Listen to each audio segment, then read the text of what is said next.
உங்கள் 6 வயசு குழந்தை டீனேஜ் மாதிரி பேசுகிறாங்களா, கேள்வி கேட்குறாங்களா? அப்போது வெல்கம் டு வாப்லி டூத் பியூபர்ட்டி.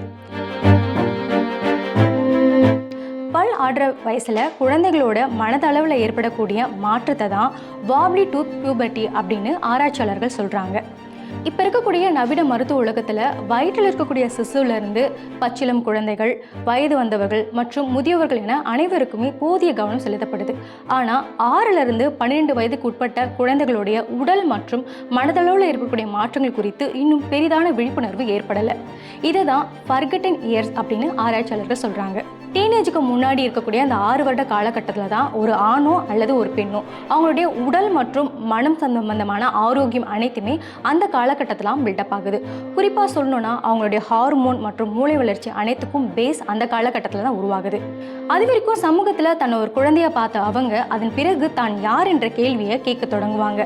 தனக்கு நெருக்கமாக இருக்கக்கூடிய அம்மா கிட்டேயோ இல்லை அப்பா கிட்டேயோ அந்த கேள்வியை கேட்க தொடங்குவாங்க. இதில் அந்த கேள்வியில் அவங்களுக்கு பதில் சாட்டிஸ்ஃபை ஆகலைன்னா திரும்ப அந்த கேள்வியை கேட்டு ஆர்கியூ பண்ணுவாங்க. அது மட்டும் இல்லாமல் தங்கக்கிட்ட நிறைய பேசணும் அப்படின்னு எதிர்பார்ப்பாங்க. இது தெரியாத பெற்றோர்கள் பலர் இவன் என்னடா தொண கேள்வி கேட்டுட்டு இருக்கான் அப்படின்னு சலிப்படைவாங்க, குழந்தைங்க மேலே கோவப்படுவாங்க. இதனால் சில குழந்தைகள் பயந்து தாங்கள் பேச வந்ததையே அவங்க ஸ்டாப் பண்ணிடுவாங்க. இதனால் அவங்களோட வளர்ச்சியானது பாதிக்கப்படும். இது டேஞ்சர்.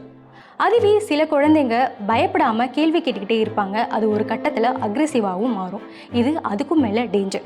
சரி, இதுக்கெல்லாம் என்ன தான் சொல்யூஷன் அப்படின்னு நீங்கள் கேட்குறது எனக்கு புரியுது. இதுக்கெல்லாம் சொல்யூஷன் இருக்குது. இதை நான் சொல்லலை, சயின்டிஸ்ட் சொல்கிறாங்க.